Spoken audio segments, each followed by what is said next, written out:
नमस्कार साथियों, स्वागत है आपका मेरे YouTube चैनल पे। साथियों, आज हम बात कर रहे हैं एक ऐसे व्यक्ति के बारे में जिन्होंने अपना पूरा जीवन राष्ट्र के नाम समर्पित कर दिया। इन्हें मिसाइल मैन और जनता के राष्ट्रपति के नाम से जाना जाता है। भारतीय गणतंत्र के 11वें निर्वाचित राष्ट्रपति थे। वे भारत के पूर्व राष्ट्रपति, जाने माने वैज्ञानिक और इंजीनियर के रूप में विख्यात थे। उन्होंने सिखाया, जीवन में चाहे जैसे भी परिस्थितियां क्यों न हो, जब आप अपने सपने पूरे करने की ठान लेते हैं तो उन्हें पूरा करके ही रहते हैं। साथियों, हम बात कर रहे हैं डॉक्टर APJ अब्दुल कलाम की, जिनका पूरा नाम अबुल पाकिर जैनुलाब्दीन अब्दुल कलाम था। अब्दुल कलाम के विचार आज भी युवा पीढ़ी को आगे बढ़ने के लिए प्रेरित करते हैं। इन्होंने मुख्य रूप से एक वैज्ञानिक और विज्ञान के व्यवस्थापक के रूप में 4 दशकों तक रक्षा अनुसंधान एवं विकास संगठन और भारतीय अंतरिक्ष अनुसंधान संगठन संभाला। वह भारत के नागरिक अंतरिक्ष कार्यक्रम और सैन्य मिसाइल के विकास के प्रयासों में भी शामिल रहे। इन्हें बैलिस्टिक मिसाइल और प्रक्षेपण यान प्रौद्योगिकी के विकास के कार्यों के लिए भारत में मिसाइल मैन के रूप में जाना जाता है।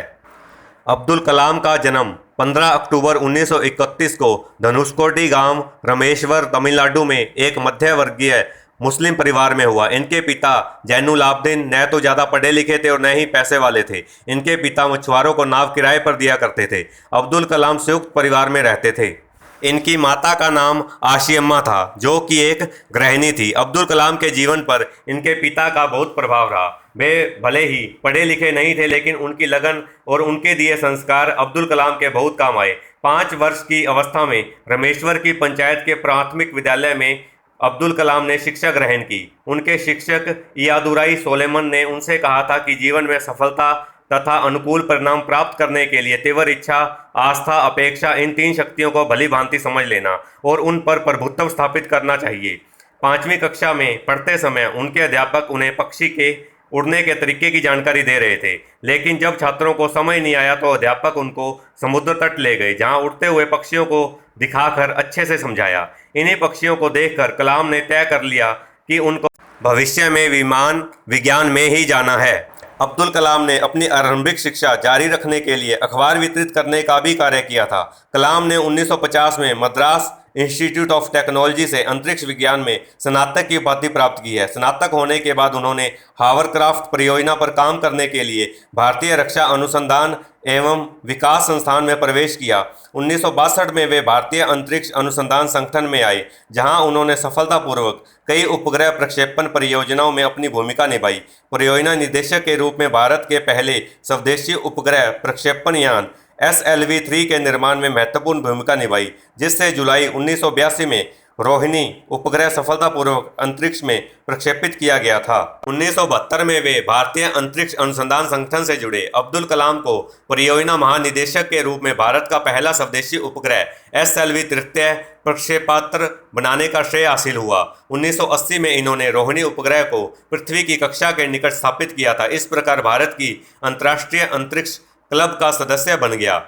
इसरो लॉन्च व्हीकल प्रोग्राम को परवान चढ़ाने का श्रेय भी इन्हें प्रदान किया जाता है। कलाम ने स्वदेशी लक्ष्य भेदी नियंत्रित प्रक्षेपास्त्र गाइडेड मिसाइल्स को डिजाइन किया। इन्होंने अग्नि एवं पृथ्वी जैसे प्रक्षेपास्त्रों को स्वदेशी तकनीक से बनाया था।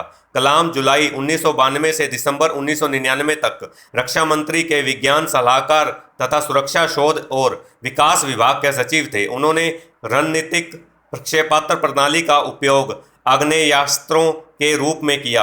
इसी प्रकार पोखरण में दूसरी बार परमाणु परीक्षण भी परमाणु ऊर्जा के साथ मिलाकर किया। इस तरह भारत ने परमाणु हथियार के निर्माण की क्षमता प्राप्त करने में सफलता अर्जित की। कलाम ने भारत के विकास स्तर को 2020 तक विज्ञान के क्षेत्र में अत्याधुनिक करने के लिए एक विशिष्ट सोच प्रदान की। यह भारत सरकार के मुख्य वैज्ञानिक सलाहकार भी रहे। 1982 में वे भारतीय रक्षा अनुसंधान एवं विकास संस्थान में वापस निदेशक के तौर पर आए और उन्होंने अपना सारा ध्यान गाइडेड मिसाइल के विकास पर केंद्रित किया। अग्नि मिसाइल और पृथ्वी मिसाइल का सफल परीक्षण का श्रेय काफ़ी कुछ उन्हीं को है। जुलाई 1992 में वे भारतीय रक्षा मंत्रालय में वैज्ञानिक सलाहकार नियुक्त हुए। उनकी देखरेख में भारत ने 1998 में पोखरण में अपना दूसरा सफल परमाणु परीक्षण किया और परमाणु शक्ति से संपन्न राष्ट्रों की सूची में शामिल हुआ। इन्हें भारतीय जनता पार्टी समर्थित एनडीए घटक दलों ने अपना उम्मीदवार बनाया था, जिसका वाम दलों के अलावा समस्त दलों ने समर्थन किया। 28 जुलाई 2002 को कलाम को 90% बहुमत द्वारा भारत का राष्ट्रपति चुना गया और इन्हें 25 जुलाई 2002 को संसद भवन के अशोक कक्ष में राष्ट्रपति पद की शपथ दिलाई गई। इनका कार्यकाल 25 जुलाई 2007 को समाप्त हुआ। अब्दुल कलाम व्यक्तिगत जिंदगी में बेहद अनुशासन प्रिय थे। वे शाकाहारी थे। इन्होंने अपनी जीवनी विंग्स ऑफ फायर भारतीय युवाओं को मार्गदर्शन प्रदान करने वाले अंदाज में लिखी है। इनकी दूसरी पुस्तक guiding souls dialogues of the purpose of life आत्मिक विचारों को उद्घाटित करती है। इन्होंने तमिल भाषा में कविताएं भी लिखी हैं। यह भी ज्ञात हुआ कि दक्षिण कोरिया में इनकी पुस्तकों की काफ़ी मांग है और वहाँ इन्हें बहुत अधिक पसंद किया जाता है। कलाम के 79वें जन्मदिन को संयुक्त राष्ट्र द्वारा विश्व विद्यार्थी दिवस के रूप में मनाया गया था। इसके अलावा उन्हें लगभग 40 विश्वविद्यालयों द्वारा मानद डॉक्टरेट की उपाधियां प्रदान की गई थी।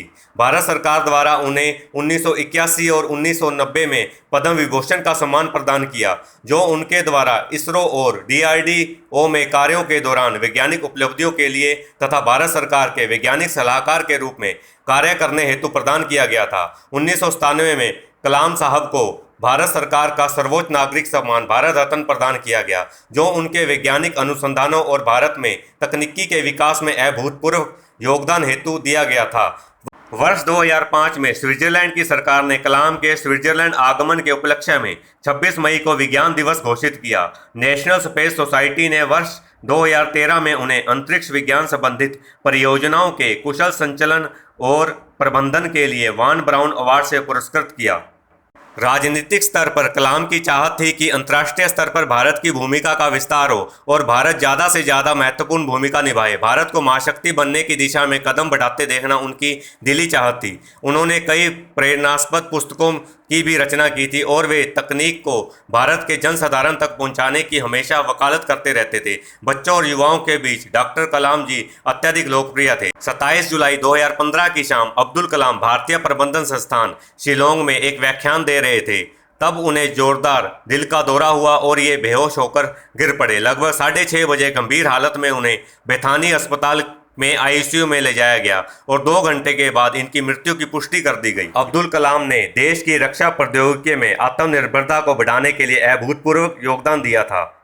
उनका जीवन और उनके द्वारा किए गए कार्य आने वाली पीढ़ियों तक याद किए जाएंगे। साथियों, अगर जानकारी पसंद आई हो तो वीडियो को लाइक ज़रूर करें और इस तरह की इंटरेस्टिंग जानकारियाँ प्राप्त करने के लिए सब्सक्राइब करें मेरे यूट्यूब चैनल को।